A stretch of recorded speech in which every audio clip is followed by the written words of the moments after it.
From LA to Piscataway, you've come to the right place to talk all things Big Ten. Welcome to Big Ten Ted Live. Happy big noon, everybody, and welcome in to Big Ten Ted Live for a noon Eastern, 11 a.m. Central here in the great state of Minnesota. There is a lot to talk about. You know, sometimes when we get into December, when I get into December, I like to put a video out every single day as much as I can and as much as my schedule really allows me to. But sometimes a bunch of stuff happens in 1.5 type of day, type of range. And that's when you need to go live. And that is where we are here today. So welcome on in, everybody, to Big Ten Ted Live. We've got a lot to talk about today. Here's what we're going to be talking about. We're going to be talking about the triangle that exists. Some people in other facets of life, they call it a love triangle. In this instance, we're calling it a quarterback triangle that exists right now at Nebraska. We've got Matt Rule and the coaching staff on one angle. You got Kyle McCord, and of course, you've got Dylan Raiola on the other angle. We're going to be talking about that because Kyle McCord says, I'm out of here. I'm not coming to Nebraska. I'm reopening my recruitment. Whew. This is getting crazy. It's getting crazy. And of course, we all know about the Dylan Raiola news and situations that has recently dropped as well. So we're going to be talking about that. Texas quarterback Maalik Murphy is in the transfer portal as well. Ohio State, are they an option for the now former Texas quarterback's services? We'll look into that as well. And we'll talk about the Buckeye quarterback situation right now. Missed on Riley Leonard. Doesn't look like there was mutual interest really ever with Cam Ward. It looks like Ward's going down south. We'll talk about the Buckeyes right now. Other news and notes we're going to get to today. Maryland got themselves a transfer quarterback, MJ Morris from North Carolina State. We'll talk about that. Greg Schiano just signed a contract extension through 2030. Going to give my reactions on that as well here today. And then we've got visits, right? We've got some big-time visits out west. We've got Dante Moore visiting Oregon. We've got Will Rogers out there at Washington. It's kind of calm, isn't it? It's kind of calm. This is the calm before the storm. I think this weekend things are going to get crazy. Here's another name to watch out for, Walter Nolan, the great defensive tackle. A lot of people right now have him between Oregon and Ole Miss. Number one player in the transfer portal right now. Where is that going to end up? Is he going to end up an Oregon Duck? I know some USC fans were maybe looking to pair him and Barry Alexander in the middle of the defensive line. Don't think that's going to happen. I think it's between Oregon and Ole Miss. So that's something to watch out for as well. So if you're coming on in, don't be afraid to hit subscribe so you know when videos are dropping. So you know when we're going live, and ring the bell to be notified as well. You can help support the channel as well by being a member of the Big Ten TED Champions Club. For just $2.99 a month, you get early access to videos, usually about a day before everybody else, and other perks within the comment section and within the live chat. So consider hitting the join button. The more revenue that comes into this channel, the more I'm able to invest. You might have noticed I do a lot more as time goes on. It's because you're here. I want to say thank you to everybody out there in Big Ten TED country. YouTube just sent me my 2023 numbers for the year. They smashed records. So thanks to everybody that's watched, that's subscribed, that's like. 2024 is going to be even bigger and badder because you got 4 new fan bases coming in here to the Big Ten. So I'm looking forward to that as well. And also, you can talk Big Ten football with fans 24/7, 365 by joining the Big Ten TED Discord as well. The link just was posted in the chat over there. So join the Discord. We've got forums for all 18 teams, a free message board type of thing for fans to engage with other fans within the Big Ten Conference. Maybe talk some trash a little bit. Got a lot of West Coast fans in there. Would love to get some fans in there from the Big Ten footprint as well. So we got a lot to talk about here today, folks. So let's get into it. Let's get into it, man. Let's talk the Nebraska Cornhuskers. As the world turns in Lincoln, Nebraska, they have an ever-evolving and ever-moving quarterback triangle with Matt Rule and staff in one corner. You got Dylan Raiola in the other corner, and you got Kyle McCord in the last corner. This is about as good of a problem as the Nebraska Cornhuskers have had at the quarterback position in a long time, maybe ever. You've got 2 5-star quarterbacks, one from a couple of years ago, and then one from this 2024 class that are interested in your program. You got 2 pretty girls wanting to take you to the homecoming dance. I would say this is a decent problem to have for the University of Nebraska. So Kyle McCord has said he's no longer interested in transfer. The reports have said, I should say, he is no longer interested in transferring to the University of Nebraska. He is going to reopen his transfer recruitment. How did we get here? Because, man, a couple of days ago, 3-4 days ago, crystal ball that looked all Kyle McCord needed to do was to trot onto campus. They needed to see the results of the Go Big Red project and all the facilities and all of the great things that are happening at Nebraska, and he would have been a Cornhusker. But there was one big wrench that was thrown into this. So when you kind of take a look at Kyle McCord and the Nebraska situation, first of all, you got to go back to his time at Ohio State. Of course, this year went 11-1 as a starting quarterback, 37 yards away from beating Michigan and possibly making it to the college football playoff, where he would still be the quarterback of the Ohio State Buckeyes. But yeah, I have a feeling that the reason Kyle McCord ended up entering the transfer portal after that kind of season is Ryan Day said, hey, here's the deal. We're going to have a quarterback competition. We might look to the transfer portal to try to bring in a quarterback. If you want to stay, that's cool, but you're going to have to compete to once again be the starting quarterback in your last year of eligibility. Kyle McCord said, I want someone that maybe has more faith in me than that. I want to be the guy on campus. I want to be that guy. So Kyle McCord said, peace out. I'm going into the transfer portal. Okay, here we are. I thought Nebraska was a pretty good fit. I thought he could play that game manager style, lean on the Tony White defense, see a run game, offensive line. If they can stay healthier in 2024, I thought that was a good situation. Yes, you take a dip down in terms of the talent, the skill players around you. But if you were to bring Julian Fleming with you, who knows?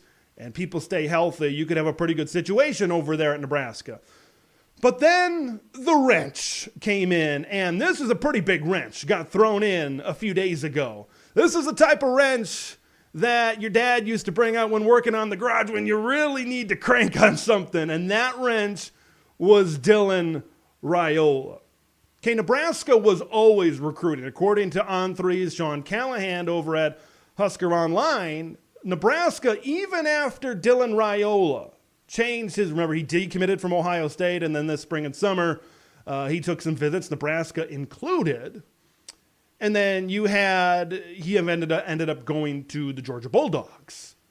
But Nebraska was always, they were still recruiting him even after they got a commitment from Daniel Kalen, the high 3-star, low 4-star type of quarterback here within this situation and this recruiting. I mean, we could call it a recruiting square with Daniel Kalen possibly in there as well. So this wrench gets thrown in. All the recruiting experts are crystal balling Dylan Raiola then to come to Nebraska.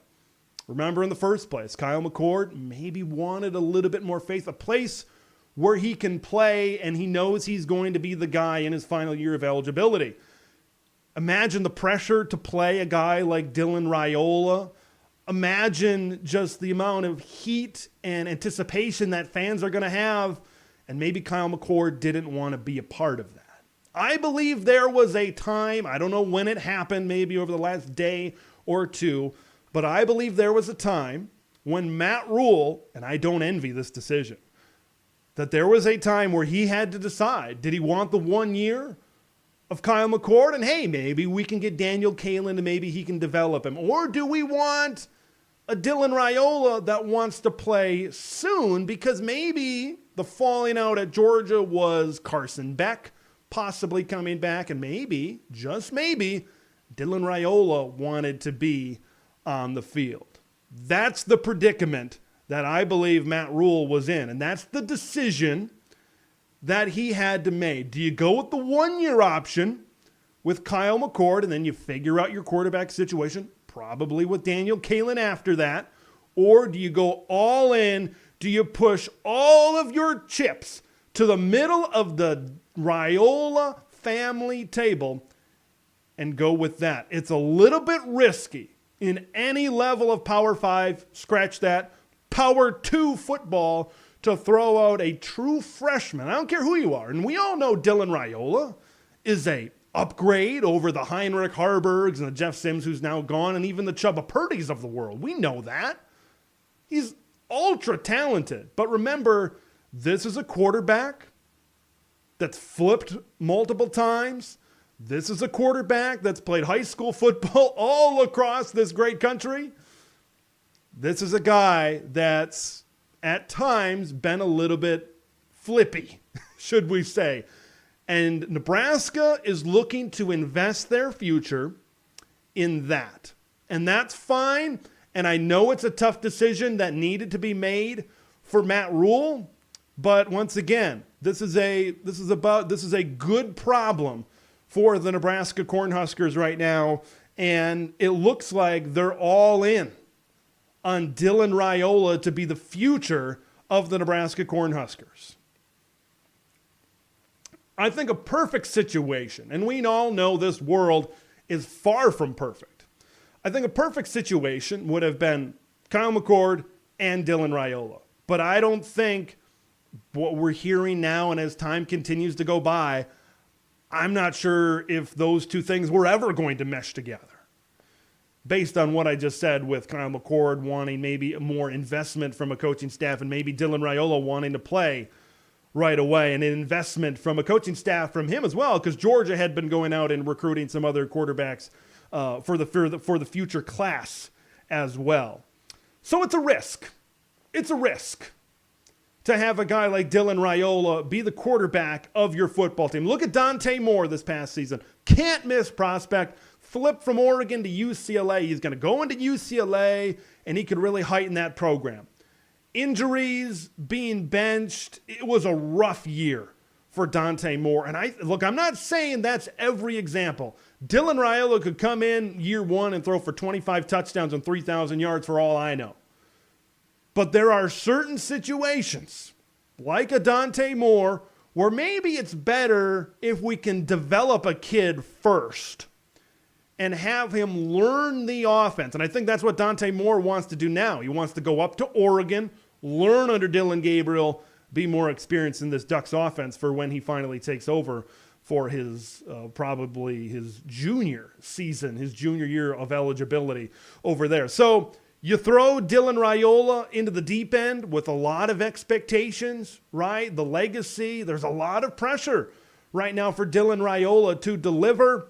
It's a risky move. I think I would probably have rather had a sure thing in Kyle McCord, right, that we've seen play Big Ten football. But I think if Matt Rule and this coaching staff want to get to where they want to get, a playoffs, maybe, just maybe, a Big Ten championship type of scenario, I think maybe they felt they needed to invest in a guy like Dylan Raiola kind of going forward. So we're going to look back a couple of years from now, and we're going to look at this decision. And Nebraska could be a 9-win team. They could be a 10-win team. They could be a 5-win team. They could have lost McCord, Julian Fleming, and Daniel Kalen, and Dylan Raiola could have transferred out after a year for all we know. There's a lot of unpredictability in this situation. That's why I believe it's a little risky, but maybe Matt Rule and this coaching staff believes that this is a risk that they are willing to take to achieve what they want to achieve. This is not like any quarterback passing talent that's been on campus at Nebraska. So maybe they feel that this is the move. Heads are going to turn, maybe some other recruits, and it's going to increase the notoriety of some higher 4 stars, maybe, just maybe even some 5-star skill players to eventually make their way to Lincoln, Nebraska. I cannot wait to look back on this decision to see exactly where this thing ended up. Let's talk about it a little bit more. Let's kind of get into some comments because it's tough for Matt Rule. It's tough. They really like Daniel Kaelin. Daniel Kaelin is now off to a visit at Michigan State. I don't think Daniel Kaelin's going to stick around. I was kind of watching the Carricker Chronicles. Adam Carricker, former Husker, has his own YouTube channel over there, and he used to work for the Omaha World Herald.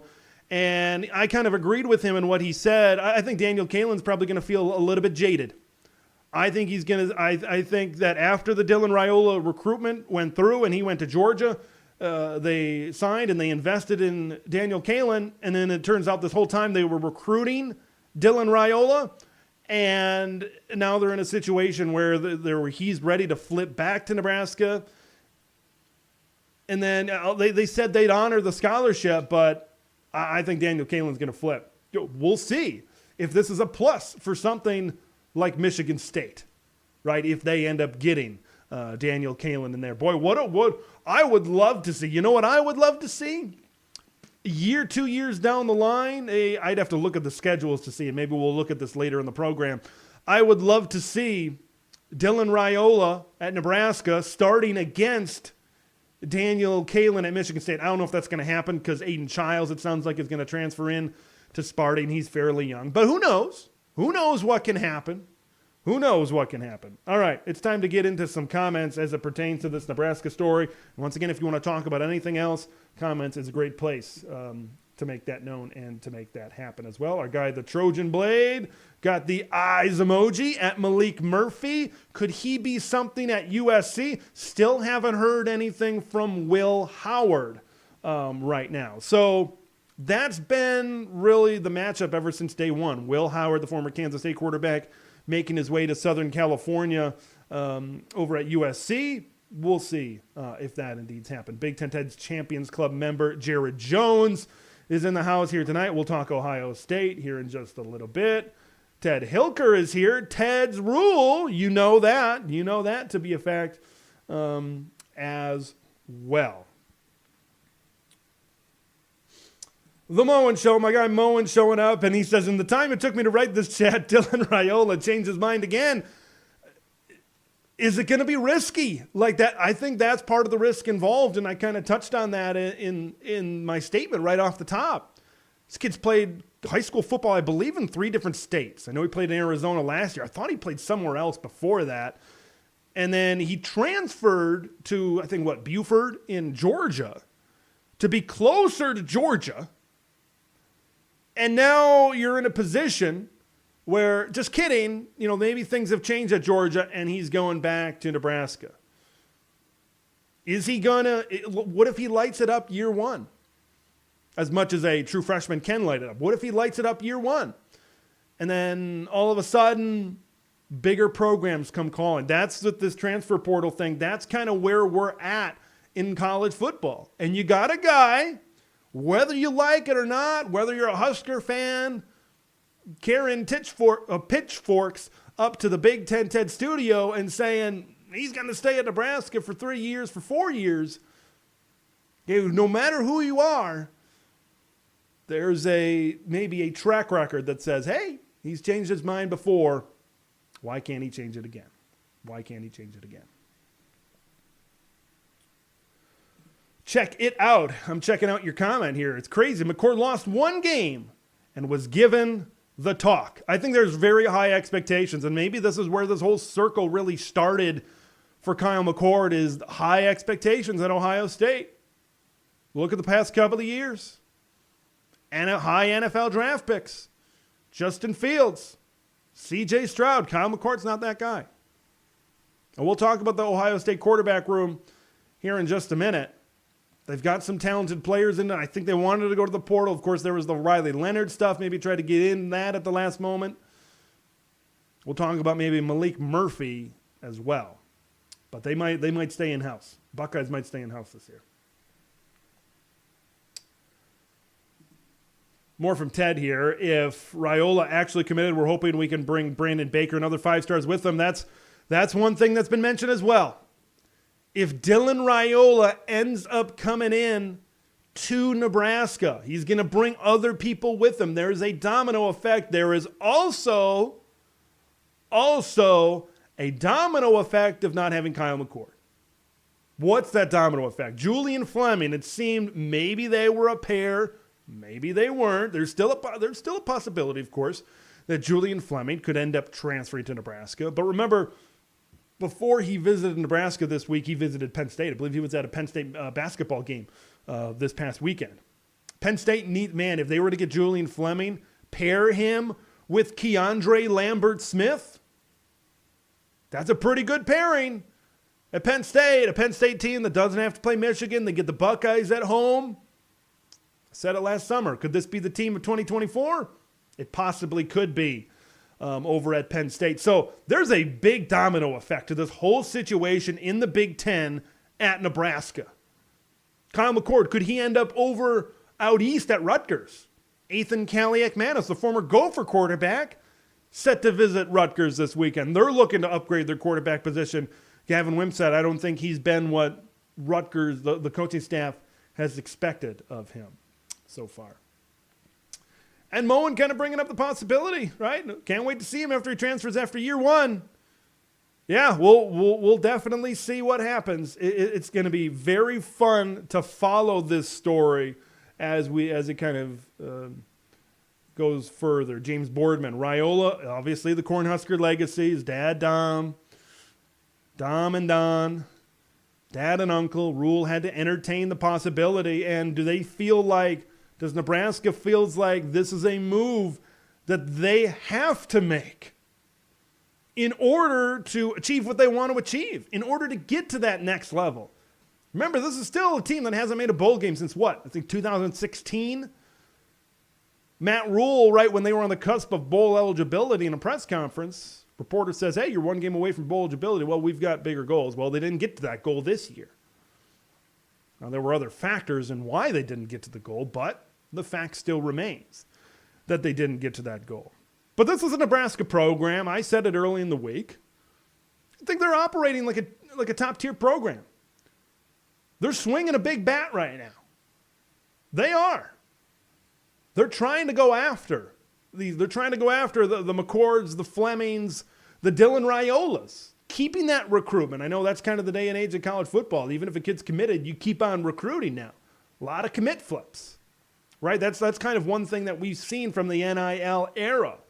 Hey, give us a few more months. We'll back up a $500,000 more into your bank account. I think NIL has contributed to a lot of these kind of last-minute commit flips where a school comes in at the last minute. Maybe, I'm not saying it was, but maybe that's what the situation was at UCLA with Dante Moore. And it maybe bit him in the butt a little bit. So it is going to be, the Big Ten was going to be fun. It's going to be entertained with 4 new schools, no divisions.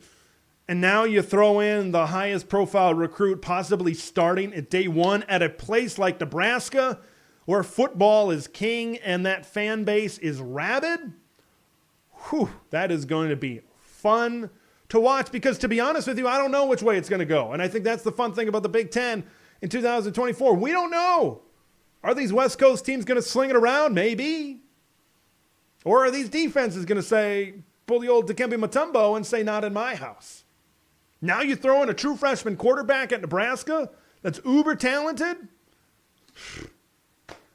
I don't know what's going to happen. You don't know what. That's what makes 2024 so fun. Recruiting is going to be a little bit different to get to a possible 12-team playoff, NFL style, playing your best at the end of the season. Boy, it's going to be a lot of fun. It's going to be a lot of fun. Checking on a comment here from Moen as well. And this is what started. I mentioned this in my video at the beginning of the week. It's where it all started. End of the season, press conference, Matt Rule's up there. Hey, just so you guys know, just so everybody's on the same page, $1.5 million, $2 million for a quarterback. And I think there is a large possibility that even though the 1890 initiative is one of the best NIL collectives in this conference, who knows if they had the cash for both Kyle McCord and Dylan Raiola. I'm very curious, and obviously we'll never know, but I'm very curious what the going rate ended up being. There was an article that was brought up all the way back in June by Pete Nakos from On3, and I shared it in my video earlier in the week, so go check that out if you haven't already, but I'll try to kind of remember the quote. Basically saying if NIL was the number one factor, if it was a major factor, Nebraska would have had them over Georgia. Maybe NIL became a bigger factor. Maybe Nebraska put up more money here later. Like I said, I think you see a lot of that with these commit flips late. All of a sudden, $250,000 more comes in from school X as compared to the school Y that I'm committed to, and all of a sudden, flip-a-rama starts to happen. Man, this is going to be fun. It's going to be fun. Don't envy the position. This could make or break Nebraska going forward. This could be great. It could be a disaster. I have a feeling it's not going to be anywhere in between. Let's get to a comment here from John that's just coming in. Judge Shoemaker, Nebraska has a relatively easy schedule. You need to put an asterisk next to that, and I'm going to pull it up here. It's a relatively easy schedule in the beginning of the season. Freshman All-American, local hero, at least for a year or two. So let's pull up Nebraska's 2023 schedule, because I think that is also something that needs to be talked about, and I think that's also something that kind of plays into this as well, on how much success we could see for the Nebraska Cornhuskers next season. So let's get this 2024 schedule pulled up here. Got that comment from John. So let's do this flip-a-rama over there, and let's take a look at the schedule, because the beginning of the schedule for the Nebraska Cornhuskers, I believe it fares very well. Okay, Colorado at home. We know Colorado has been beefing up in the transfer portal in the line as they needed to. That could be Dylan Raiola against Shadur Sanders, that could have some steam behind it. But if they're able to win that one against CU, you got Illinois minus the law firm on defense. You got a Purdue team that lost their whole wide receiver room. We'll talk about Rutgers later, but you get the Scarlet Knights at home. You get Indiana. Like, you get some of the teams kind of toward the bottom of this 18-team Big Ten. There's a possibility that this could be close to a 7-0 start if I get my games right. You got 1, 2, 3, 4, 5, 6. Yeah, it'd be 7 getting to the Indiana game. But then look at the back half of the schedule. It gets a little harder. You got to go on the road to Ohio State, UCLA. You know, that should be. We know how Nebraska has been in some of these games. Should be a winnable game for the Huskers, but you go on the road to USC. They're going to be better. There's going to be talent on that USC team. Wisconsin at home, and then against Iowa. So it gets a little bit more difficult on the back half, but if you can beat UCLA and you can split Wisconsin and Iowa, this could maybe be a team. Like, I don't think they're going to be in college football playoff contention. I don't think they're going to be in Big Ten championship contention, but there's a possibility that this team could really make some noise in 2024 if things really go their way as well. So yeah, it'll be interesting to see how this all plays out. And yeah, boy, there's a lot happening. There's a lot happening, folks. Like I just said, it's not going to be a national championship team. It's not going to be a playoff team. Like, you got to look at Nebraska. They're still who they are, all right? Colorado, as much as I hate to say it, that might be an interesting matchup for the Nebraska Cornhuskers, right? If they had a competent quarterback this year, they might have won that football game. But it didn't happen that way. I feel pretty strongly about those Illinois, Purdue, Rutgers, Indiana. Okay, I think at the very least, okay, if chalk kind of holds up, you could go 3 of 4 through that. But then, yeah, the back half of the schedule, Ohio State and USC away from home. Wisconsin getting Tyler Van Dyke out of the transfer portal. We'll see if they open it up a little bit more in Phil Lunga. What happens with Iowa? going to Kinnick is never an easy thing to do. So, yeah, it's tough. It's tough. Matthew Wells chiming in. Purdue and Raiola can lead Nebraska to 7 or 8 wins. Would be a clear step forward for year 2. I believe, Matthew, I think you're right on this in being that 2024 is not the year. As a true freshman, this kid was playing high school football last year. Like, this is not the year where all of a sudden you get this big-time jump. Okay, as long as I think it's 2025, maybe 2026 is when you're really starting to hit it. Speaking of those years, let's talk about 2025. I know we don't have dates yet, but you got to look at kind of some of these games that you have on the schedule here. You feel pretty good about your out-of-conference games. Maryland's on the schedule. Northwestern's on the schedule. You have UCLA away at Penn State. Won't be easy. They might be losing some guys, though, after this 2024 season as well. So this is kind of what the schedule looks like in terms of opponents for 2025. But it's so hard in today's day and age of college football to really look forward that much because of transfer situations like Moen stated. Who knows? 1 year, Dylan Raiola could be playing for some other blue blood across this country. Or Nebraska. He could have a great freshman year and have an even better sophomore year. It's so hard to predict forward. I think it was easier maybe further back in time, but now I think it's a little bit more difficult to really predict ahead that much. You look at Michigan State, that'd be year 2 under Jonathan Smith, USC, Penn State. Yeah, it's not great. And then you even look even more forward. That's the Big Ten as a whole. You look forward to 2026. You got to go on the road to Oregon, Washington, Ohio State, Michigan State, Iowa. Big Ten's hard. Big Ten's hard. No matter what schedule. I could pull up schedules until 2028, which is as far as they've released them so far. I could pull up all those schedules. And every year, yeah, that's tough. That's tough. That's tough. That's tough. That's just how the schedules are going to be, folks. That's just how it's going to shake out. So, yeah, will Dylan Raiola, of course, nothing has happened. We'd expect things to happen later this weekend. Takes a few pictures, posts it on social media, that kind of thing. We see some things kind of come out from this visit, and then by the end of the weekend, that's when you see it. That's when you see all the chips officially being pushed to the center of the table. Can't wait to see what happens. Can't wait to see what happens. This is why I love 2024. It's going to be crazy every single week. Every single week. USC, the guy Trojan Blade, Gabe over there, USC is going to have a good team. I don't know how good. How much will the defense improve with the Anton Lynn and Matt Entz coming into the staff? They still need talent on that side of the ball. How is this all going to play out? Is Nebraska going to be good? Is Jonathan Smith in Michigan State with Aiden Childs? Is he going to be good? I think the thing that has me and a lot of other fans excited is the uncertainty.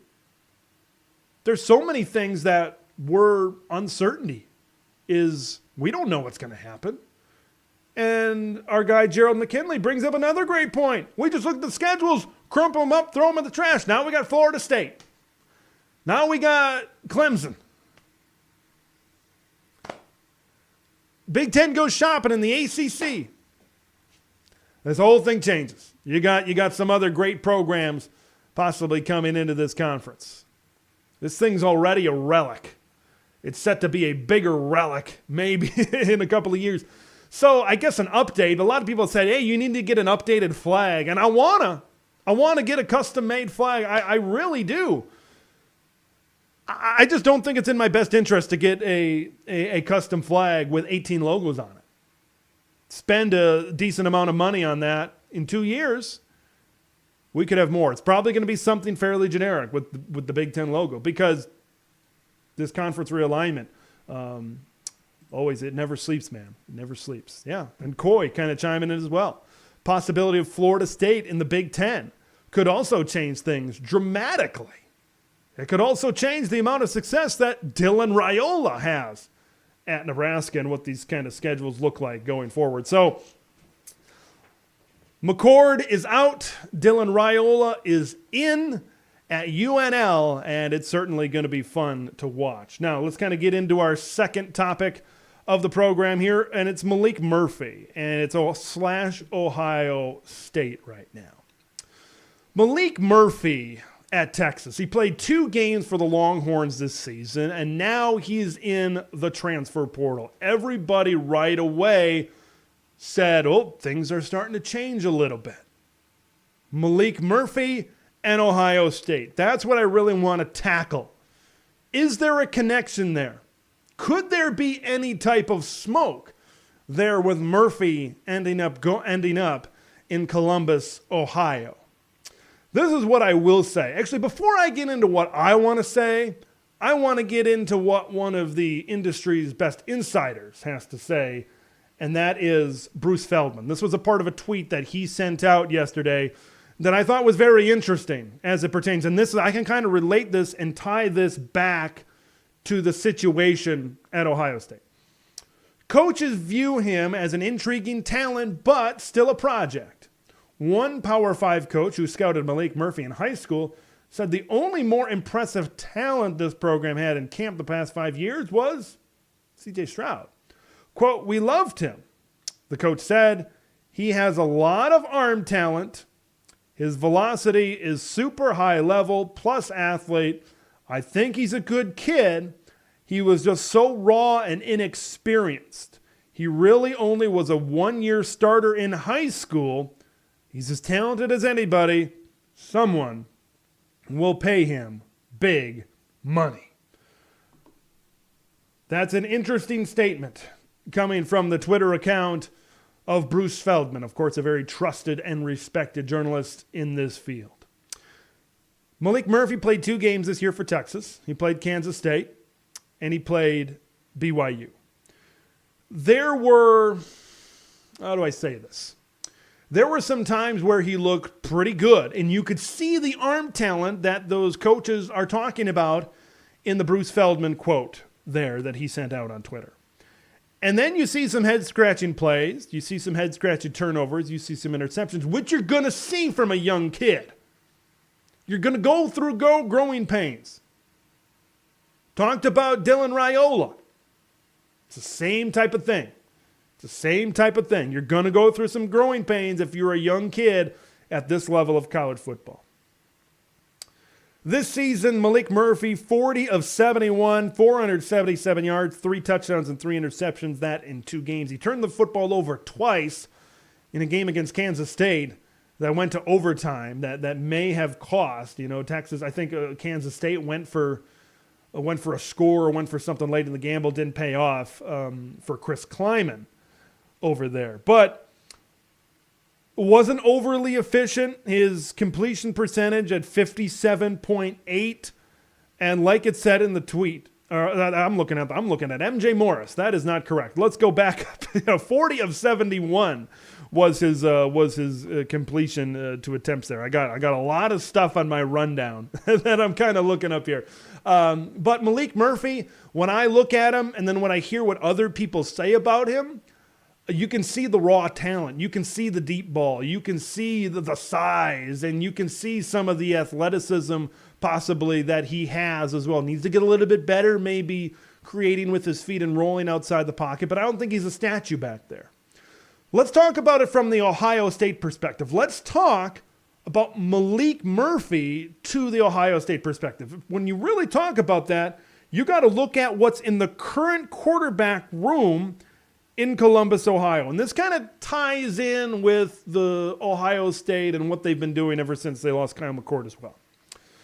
Lincoln Kienholz, Devin Brown, both of those guys, Devin Brown significantly, but both of those guys were graded higher, some much higher in Devin Brown's case, than Maalik Murphy coming out of high school. Those guys might be a little bit more seasoned.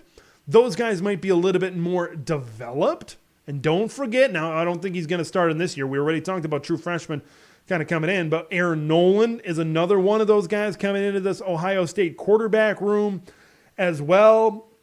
Devin Brown is going to get his audition in the Cotton Bowl. I'm not sure, considering what's currently in the Buckeye quarterback room, I'm not sure if Ohio State is all in and getting a quarter or in a project. Now, the project could pay off.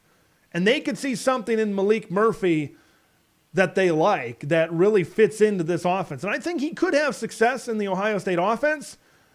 I just, compared to what they have in the room right now, I just think maybe some of that NIL money could be used somewhere else to maybe improve some other parts of this football team as well. So could he end up there? Sure, absolutely. He could end up there, but I wouldn't certainly put him as a favorite right now to Ohio State. I know there's a lot of people excited about Maalik Murphy, as they should be. Talented quarterback, but I think he could benefit from a Dante Moore type of situation where maybe he's kind of learning, right? Maybe he's kind of learning for a year and really starts to develop, or he goes to a place where maybe they can work out those mistakes and, maybe there isn't as much pressure on him at a big-time school like an Ohio State. Let's go to some comments here as well. Check it out. He's not certain. Not sure if Maalik Murphy would be good. If I'm Ohio State, I don't know. I don't know. I just, considering what you have in the room, right now I feel like the Buckeyes are going to see what they got with Devin Brown.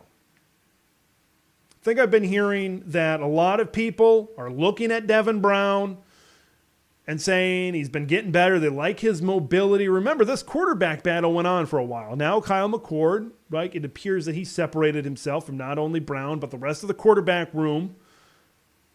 But maybe things have changed. And we'll see. Devin Brown, you got an audition in the Cotton Bowl against Missouri. We'll see if he can. See if he can get it done as well. Here's a comment. I mean, there's been a lot of stuff going around about really the families and parents for both the Raiolas and the McCords here. McCord's dad wasn't impressed with rule is the word. He felt like he was speaking out of both sides of his mouth. And it's, like I said, it's a good problem to have. Maybe it's a little bit of a messy problem to have if you're Matt Rule and this coaching staff, because you're in a situation with three quarterbacks if you include Daniel Kalen in there. Because a lot of people in Husker circles were very excited about Daniel Kalen. Thought he could maybe develop. They get an experienced quarterback in there. You get Daniel, a local kid right out of the Omaha area, to develop a little bit. But it doesn't appear that's going to happen. Like I said, they're putting their chips into the middle of the table. Like a game of poker, this might be a little bit of a gamble for everybody in Husker land.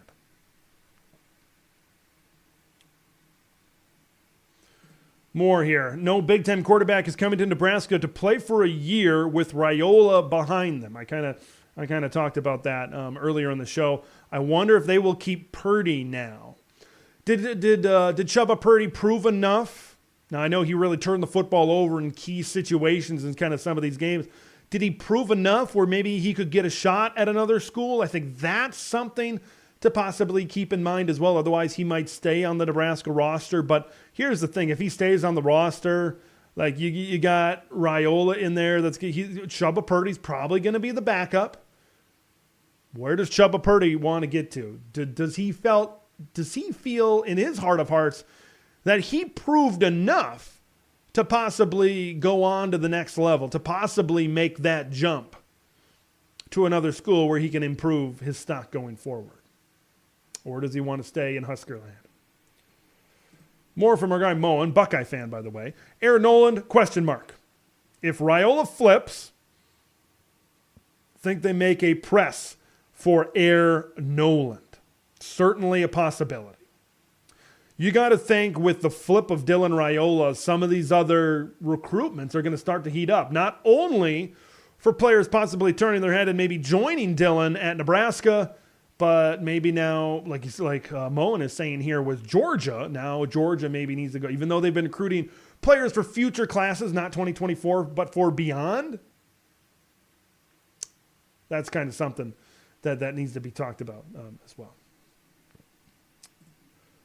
Wahoo fan, if Devin Brown shines in the Cotton Bowl, I believe Day will stick with him for 2024. I'm not saying I don't know exactly where, but I've heard a little bit of smoke that say they like Devin Brown a little bit more now, and maybe he's developed more. And I know he was hurt, right, for a little bit beginning of the season, the middle of the season. Was that the Wisconsin game where they did him in a run back? I forgot what game that was where he kind of got banged up towards the end of a half maybe, but yeah, like this Cotton Bowl is going to tell us a lot about the future of Buckeye football at the quarterback position.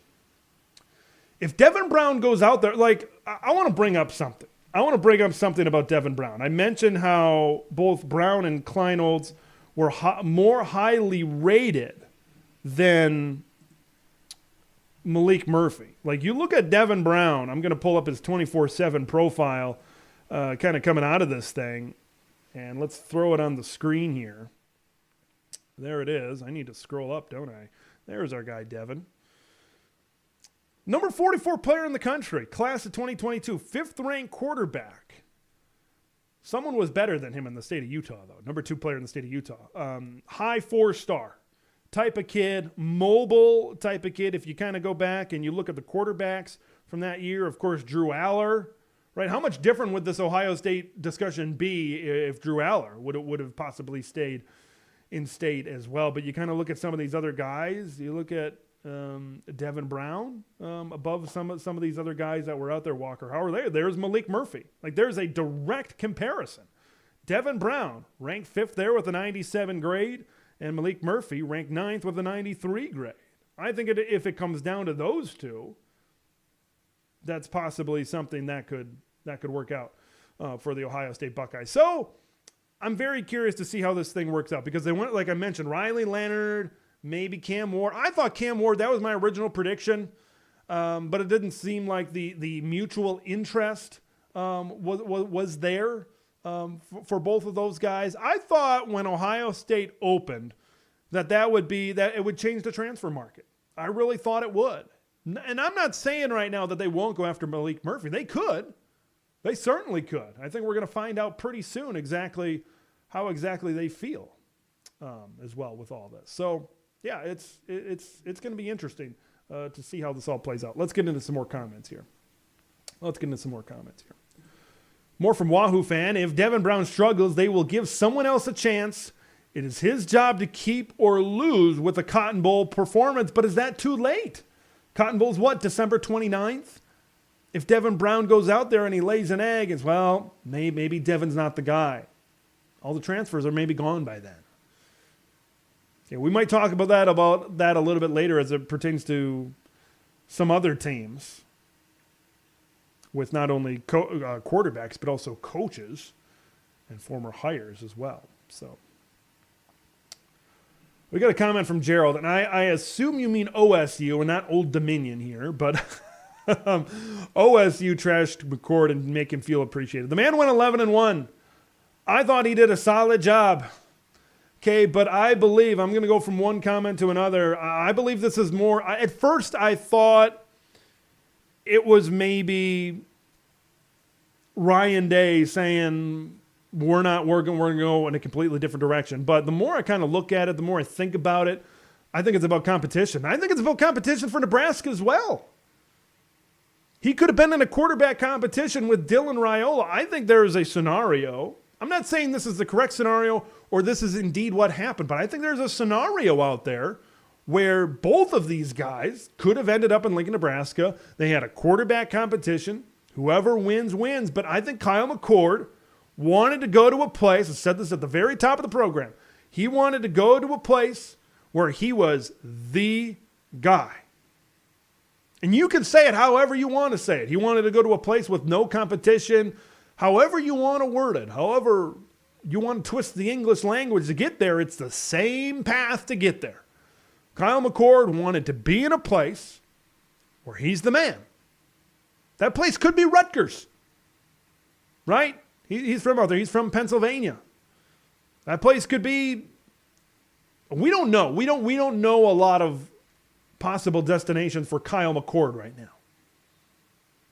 I'm very curious to see what these destinations are going to be. That's going to be very fun to figure out as well. Trojan Blade dropping some knowledge. Former USC commit Devin Brown. Bryce Young was also a former USC commit. Hate to rub salt into the wound over there as well, but we've had a couple of USC quarterbacks that have committed and then went elsewhere.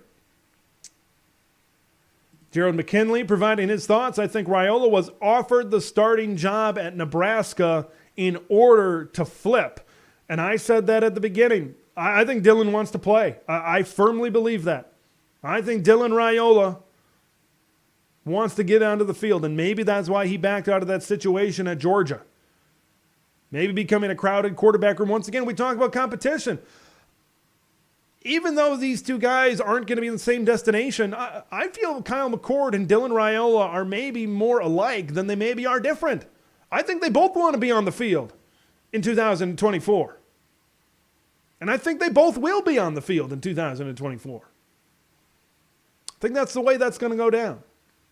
I want to get to some other news and notes. Remember, drop anything you want to talk about in the comments, and I'll certainly talk about it. But I kind of want to rapid fire through some topics here right now, what I titled on my rundown as some other short bits. Let's talk. This one kind of flew under the radar a little bit. MJ Morris, the former North Carolina State quarterback, transferring to Maryland 2023, a 57.8% completion rate, 719 yards, 7 touchdowns, and 5 picks. Not overly efficient, but I think this is a really good fit for Maryland. He's got some athleticism. You watch him on tape. He throws a pretty solid ball. 4 games for North Carolina State before they shut him down. Solid pickup. And you got to think, when we talk about competition, you got to think there's going to be a competition in College Park, Maryland, with Billy Edwards and Cam Edge as well. So MJ Morris making his way to Maryland. This is a good pickup. I think he's going to eventually win the job. Billy Edwards has had his ups, but he was kind of mainly used in running packages. I think that's going to be the main competition out there in College Park, Maryland. But I think and also when we talk about Maryland, you got to talk about Ramon Brown, former 4-star top 100 player that transferred out. They've got some youth and some good players at running back. Antoine Littleton and Roman Hemby, of course, are going to be back next season. So I think Ramon's a solid player. They tried to get him on the field at Maryland, but it just was maybe a little bit too crowded up in there as well. So you got MJ Morris going over there. How about Greg Schiano signing a contract extension over at Rutgers? Man, this is a perfect fit. I talk about this all the time with Brett Bielema. This man, for Bert, he was put on this earth to do one thing and one thing only, and that's coach Big Ten football. When I look at this thing for Greg Schiano, I think he was put on this earth to do one thing and one thing only, coach Rutgers football. I think they're a perfect match, that Jersey toughness. Like you see all across college football. You see players, I'm going into the portal. You see players that want a better NIL deal, and that's why they're leaving a specific school. And you see these graphic with the text, that being said, season.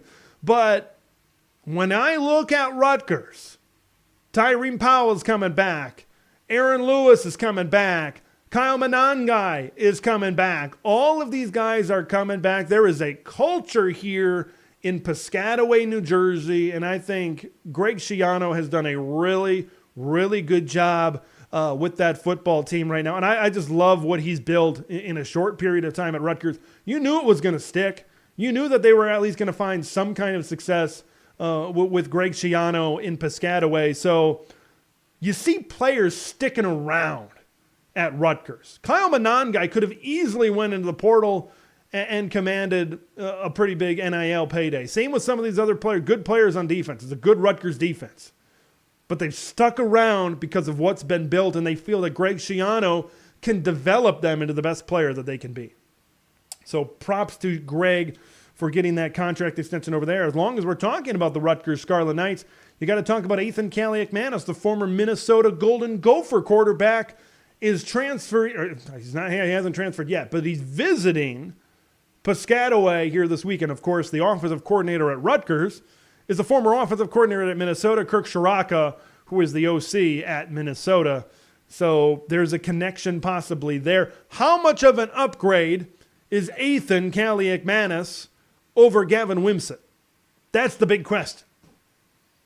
That's the big question that really needs to be asked right now. I don't know how huge of an upgrade. We know Gavin's better with his feet.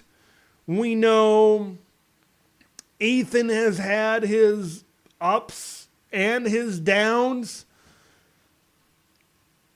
Is he a better passer than Gavin? I think so, but he's not a better runner, and that was a big part of the Rutgers offense is the Gavin Wimsatt throw game, or I should say the run game, not the throw game. So I just don't know how significant of an upgrade that was, and that could be at Rutgers with Ethan Kaliakmanis coming in.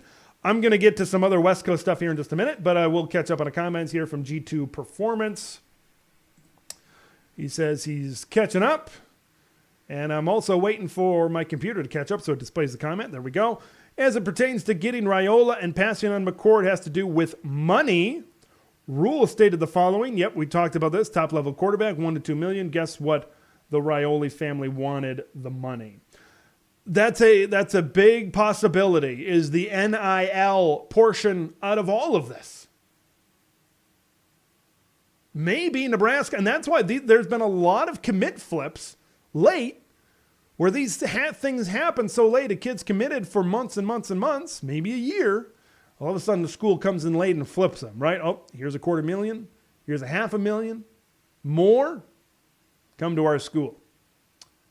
I think it's a combination of a lot of things why Kyle McCord is not going to be at Nebraska and why Dylan Raiola will be at Nebraska possibly by the end of the weekend. It's a perfect storm. It's a perfect combination. I think there's a lot of things that really play into the effect as to why we are where we're at with this whole thing. So thanks, everybody, for jumping on board. Big Ten Ted Live. It's going to be a big weekend, I believe, for transfers. I believe this is the calm before the storm. You've got a visit from Will Rogers. He's going out west to Seattle. He was been crystal balled to Washington for a while.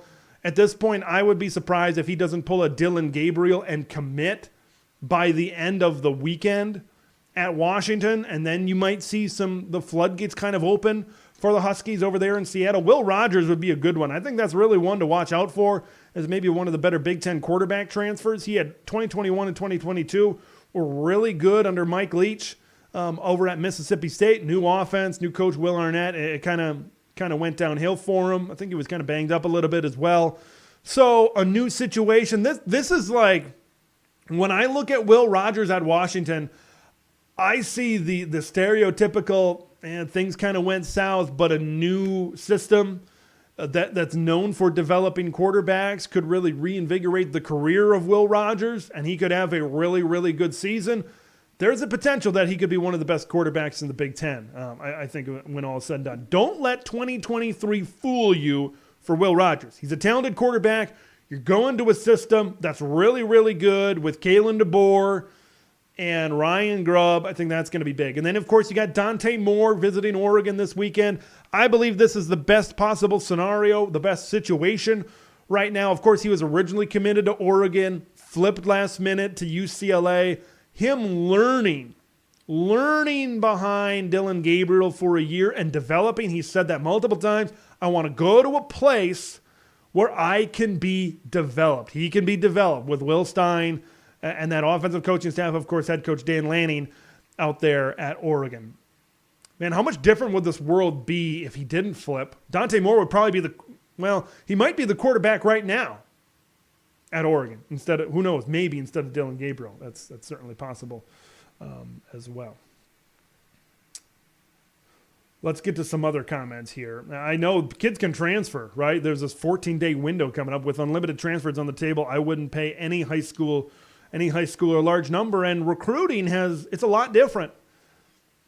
Okay, if you need an upgrade, you can you look at Washington that I just talked about with Will Rogers. In previous years, this would maybe be a situation where, Washington's going to take a dip for a few years, but maybe they're going to come back up. But obviously they wouldn't be in this situation with Michael Penix if it weren't for the transfer portal.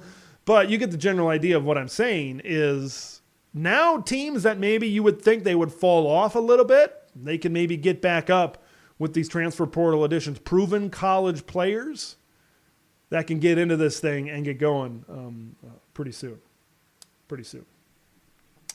G2 Performance, we were talking about this before. Raiola is a big bet because of his tendencies, right? 3 different schools he's been committed to: Ohio State, Georgia, Nebraska. If he doesn't see success, he can transfer out easily. And I talked about this before. What if he does see success? What if he throws for 28 touchdowns and 3,000 yards? And what if there's a team that needs a quarterback, and well, now we've seen Dylan Raiola is proven. There's somebody backs up $3 million in NIL money. Dylan, come on over. Come down to the SEC. Come to Ohio State. Come to Michigan. Come to any one of these places. Come to here. You're going to get developed better here than you would anywhere else. That's something that's talked about as well. So yeah, it's going to be very interesting to see what happens here with Dylan Raiola really going forward. So yeah, it's going to be a lot of fun. All right, let's get into some other things as well here, because man, it's a great time to be a fan. The calm before the storm is possibly coming here within the Big Ten Conference. And of course, everybody's talking about what is happening at Nebraska. Their future is kind of hanging there, hanging in the balance right now at Nebraska. I honestly don't know what to think. It's very hard to make a prediction right now onto any of these teams. Like, it's hard to make a prediction where Dylan Raiola could possibly be, where he could be, how good he could be. If Julian Fleming doesn't come with, now you're trotting out, for the most part, the wide receiver room you had this past year. Is it a situation where Dylan Raiola makes the players better at wide receiver, or maybe because he doesn't have super duper wide receivers, how does that affect his production? There's also been thoughts of a quarterback coach that maybe could be brought in as well. Some Nebraska fans weren't exactly the biggest fans of Marcus Satterfield towards the end of the year. There's a lot that needs to be figured out in Lincoln, but I said it all the way at the top. I think these are good problems to have at Nebraska. These are problems that Husker fans haven't seen a lot of throughout this whole thing. So it's going to be extremely difficult, I think, for a true freshman to come in and light the world on fire in this Big Ten. That's a big jump. That's a big jump in 1 year to go from high school football to Big Ten football with the back half of that schedule that Nebraska has. Yeah, it ain't going to be easy. I'll tell you that much. It's not going to be an easy road for these guys as well. So we've talked about Maalik Murphy, possibly to Ohio State. We've talked about the Nebraska situation as well, and some visits that could possibly happen this weekend. So I'm going to be on high alert this weekend as to possibly what's going to happen. You could see some videos drop here pretty soon if we do see some more transfer commitments. Some live stuff could possibly happen later on this week. I think this weekend is going to be a very busy weekend. I know you guys are going to stay tuned. I'm going to stay tuned, certainly, as to what's happening throughout the transfer portal market, throughout all of college football. It's going to be fun to see exactly where this thing goes. But I want to thank everybody for joining Big Ten Ted Live here this morning at the big noon kickoff slot here as well. Keep an eye on this weekend. It's going to be a big weekend. A lot of futures are going to be determined. I think I just saw a comment here from Gerald McKinley that I want to talk about as well. At what point does OSU apologize to McCord and ask him back? Withdrawing from the transfer portal. I wonder if that's an option. There's no one out there who's an option that screams upgrade. I've said that before. Maybe they're pretty good with Devin Brown. McCord's best chance at a ring would be back at OSU, even in a split role, but I think we've established, I don't know if Kyle McCord wants the competition. I don't know if Kyle McCord wants that split role type of situation. I think this is more about Kyle than really anything else. That's what I firmly believe with all of this. I think it's more about Kyle. I think he wants to be in a place where he's the guy and has a chance to put up some big numbers and maybe make a push to be an NFL draft pick next season. I don't see him as a top 3 round type. I don't know. I'm not an NFL draft guy. I don't know where someone would project, but he's got to put up, I think, better numbers than if he puts it up another year where he's in the mid-20s, for touchdowns and where he was for passing yards. Like there were times where some of the wide receivers helped him out a little bit. You're throwing to some of the best wide receivers in the country. So you got to think that because the talent at the skill position dips, maybe his production possibly does as well. But I think it's ever apparent that he wants to be in a place where he can be the guy. Where is that place? Remains to be seen. But thanks, everybody, for coming aboard Big Ten Ted Live. We've got some maybe bowl previews coming up next week where we're starting to get our bowl games, right? Christmas is right around the corner. Minnesota and Bowling Green is coming up. Northwestern and Utah are some of the first bowl games as well. So until next time, make sure you subscribe on the way out. Make sure you contribute in any way you can to the channel because we've got a lot of content here coming up. So until next time, I'm Big Ten Ted. We will see you in the next one.